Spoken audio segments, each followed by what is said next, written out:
Alright guys, what's going on here? Emo Tempest, and I'm here to show you Water Series duels. Um, yeah, so this is the deck that I showed you guys that in my previous video. I wanted to sit down and talk to you about it, and also go over some of the plays and stuff like that.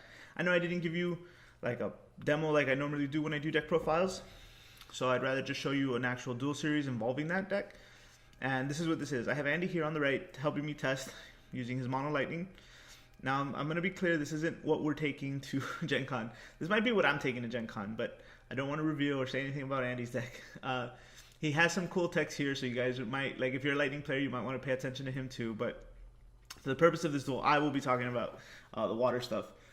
And one of the things we're going to talk about, and you'll see in a few turns, is Cagnazzo.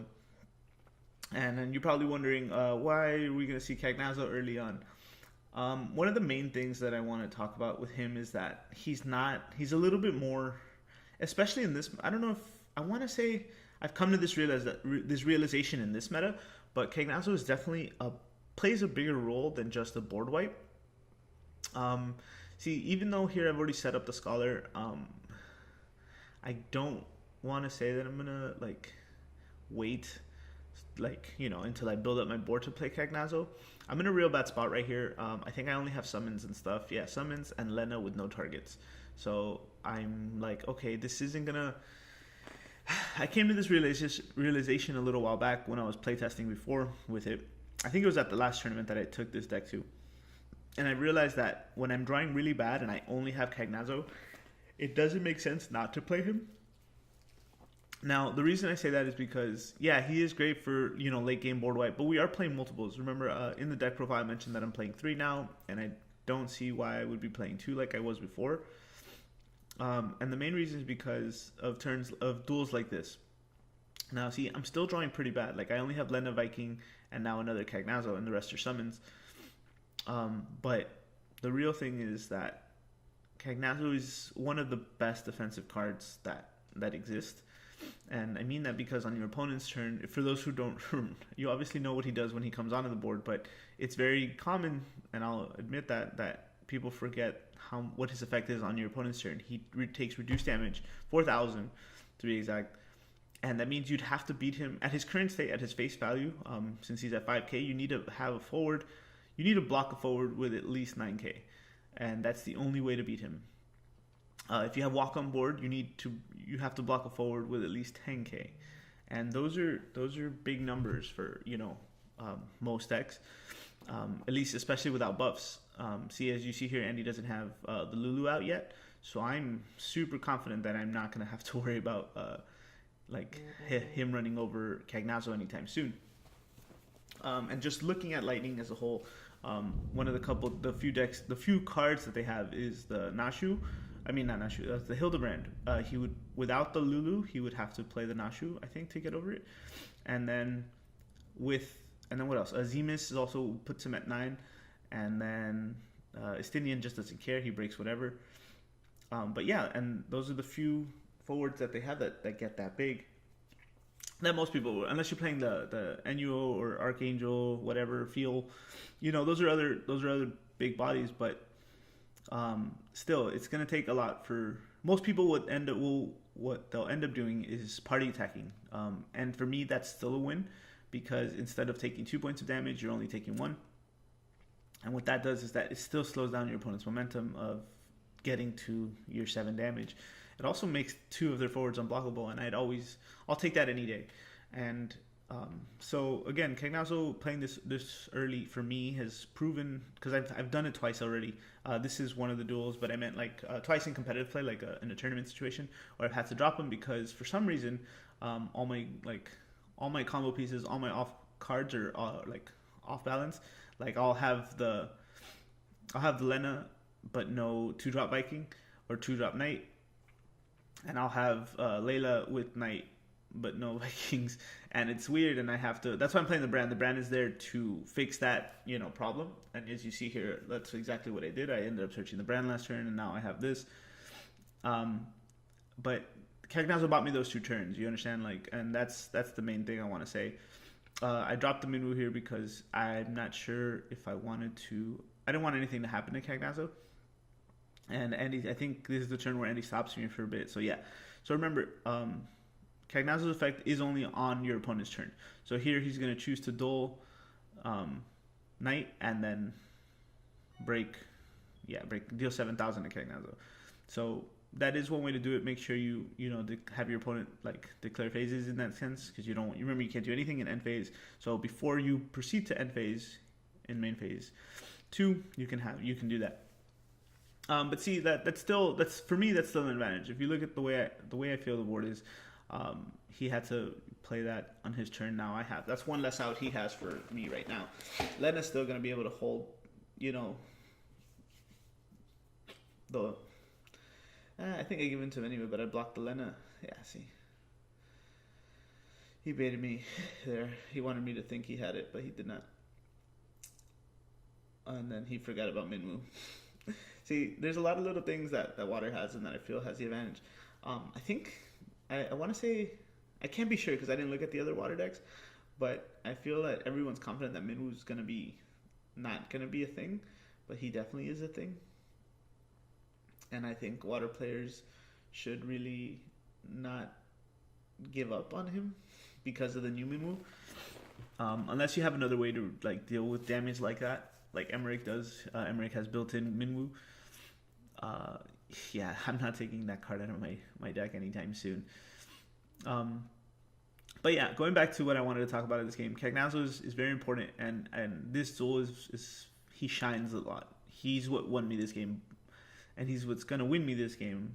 As you can see, my board's already building up. I have 7 targets. If I drop Cagnazzo right now, I have 8 cards, and that'll be, 4 power reduction. I can do the Scholar play, and then still maybe drop something else. I have the Knight there, and I'm pretty sure I'm going to do it in this turn. Just to, give you guys a little prediction. But yeah, Cagnazzo works on both times. Early game for if you need to wait a little longer to draw those pieces, or late game when you need to close out the game, and that's going to be why he's such a great card. So again, don't hesitate when you're playing this or any Water deck really to drop him early if you're not getting there, or if your opponent's trying to rush you down, because ultimately what's going to happen is you're going to be able to block everything. Just make sure you do your maths right. There was one time I didn't have Minwoo on the board, and he almost died. He did block like 2 8K people, or an 8K person and a 7K person. I think that's right. 8K4. No. Yeah, I blocked an 8K person and I didn't have Minwoo, and I almost blocked the 7K person. And I was like, I would have died anyway, but I didn't. I had to. I think I actually blocked him, and I had to use a summon to reduce him to like 3 to be able to survive that. Yeah, and it's still not bad, I guess. See, and here I dropped the other Knight, and then I did the Cagnazzo. That way I have 8 anyway. 2, 4, 6, 8, yeah. And then before the Knight I had the Scholar, so yeah, it's clear the board. But yeah, anyway, both situations of Cagnazzo here are important. Early game to hold out, and late game to, clean up, go for the win anyway, or start getting in the position for that. And I was pretty behind at this point. I was at 3 damages, 3-1, and then now I just took the lead, breakthrough damage, and that's me going crazy. I was wondering if I would catch my head spin in the video, and I did. That's funny. Anyway, guys, yeah. So this duel's gonna go on a little bit, and here's one of Andy's texts. If you guys haven't tested this card, I implore you to do so. Hellsvegger, or whatever his name is a really fun way to deal with your opponent's recursion and ability to get stuff out. I'm actually considering playing one. It's a really good card, and Andy opened my eyes to it. Like, it's, there's an article, and I think I'm going to post it here, about people willing to test things out. I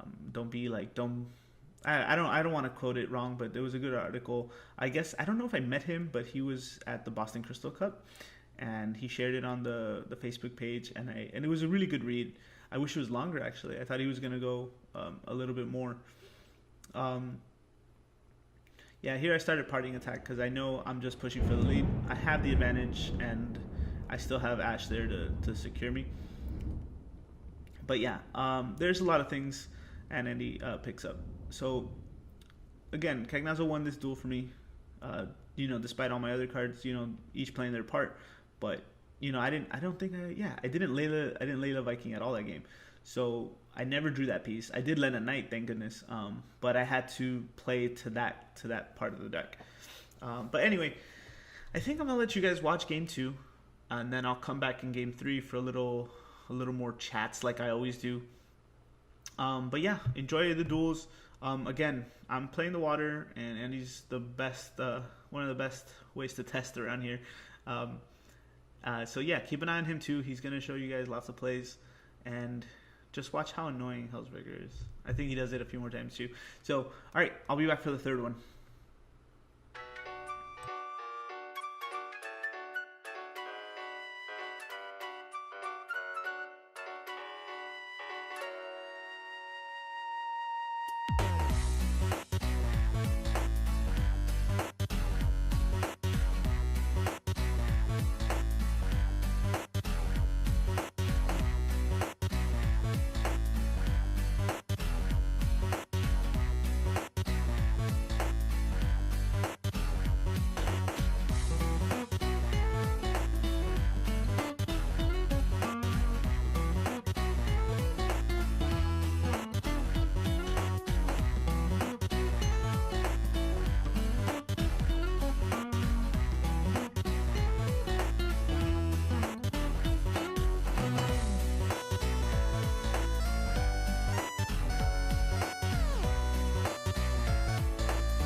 All right, guys. So did you see what happened at the last turn? There was a couple things that I guess I want to say about that last match. That Ashe is super freaking annoying for Lightning players. But I don't know if you saw what happened. Andy decided to use Helldragon's other effect to help me skip my next battle phase. And honestly, that having that done to you is definitely a game changer. Definitely can be a game changer. So he was trying there to try to, draw into another answer. But that's like, I want to say it's on the level of Paradise, but it is definitely almost better because you don't have to win on that next turn. Yeah, you are milling 5 cards, and unfortunately, if one of those 5 cards is the ones you're looking for, then yeah, it's not the best thing for you. But it is something that has won him a couple of other duels. I know this is only like a small duel series. This is a short video. It's 30 minutes. But realistically, this is just... So probably this night, we played about, I don't know, 30 games. My brother's there on the side too. Albert, the triad's all here. He's just not, this duel series isn't with him. He does make an appearance in the one that'll come out on Friday. The one I have another video scheduled for you guys on Friday already. By the way, it is gonna be up. Well, we'll be at. The reason I'm saving it till Friday is so you will be at Gen Con, and if I think it has the deck that I think I'm taking, and I'm still between that and this water deck. So just to get, I don't want to share. I don't want to reveal everything. Ooh, you guys probably heard that lightning. Yeah, it's thunderstorming over here right now in South Florida, but anyway, so yeah, so that video will come out for you, and I'll have that, talking about that for you, so you can see that, and I'll definitely do a deck profile on that when I get back, yeah, so skipping your opponent's next attack phase is another turn for you to A, set up, B, put your opponent in a real bad situation, or like, let's say you were missing that 1 CP or something, or you're looking for a card, it's gonna, buy you to another turn, which is great. Again, especially if you're in like, you're 1 point away from losing or something like that. There's a lot of benefits to his effects. I don't think I would ever use his other one to get something back. I guess I don't want to say never either, because there's a chance that the one card I'm waiting for, the one card I'm waiting for is the card that's in the break zone. So, yeah, I'm going to be testing Hellsberger in some of my other decks going forward. Which makes me think of the other deck I was playing. Huh. That's also cool. Anyway, guys, this is the third game. Yeah, I think I'm 2-0 in this one now. But I opened up Ashe and the Razzler, which is going to be really difficult. But Andy has a bigger board already. Adea is unfortunately not going to be able to stop me this one. And what do I decide to do? I think we need to get that Bran out on the board. By the way, do you guys like this angle? I think it's a little bit better on the glare. So we were originally going to do the straight overhead, but I think this angle is a lot better. I think this angle you can see the cards better, and there's a lot less glare. There is some, I'm noticing some here on the Titus right now in my break zone, but yeah, I guess that's there. It all depends on the lighting. I gotta work on the lighting. I do have a lighting kit, but I don't. It's a lot of setup for just when we're dueling and stuff. It also gets really hot. But yeah, yeah. So I do play the Brand to Search the Viking, and I'm hoping to get into the Layla if I don't already have it. I think I saw it, but yeah, there it is. Yeah, Layla Viking. So next turn I'll have those. But yeah, so last game, the game 2 was a lot. It was a lot around Ashe, and game 3 here, it seems like it's gonna be a lot of Ashe again too.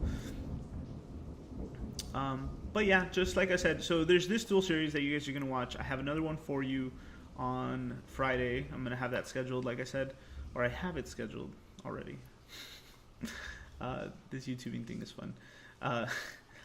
So yeah, I go and I half the Zemus. He didn't think I would pay for that, but I did because I don't want him to have the Zemus.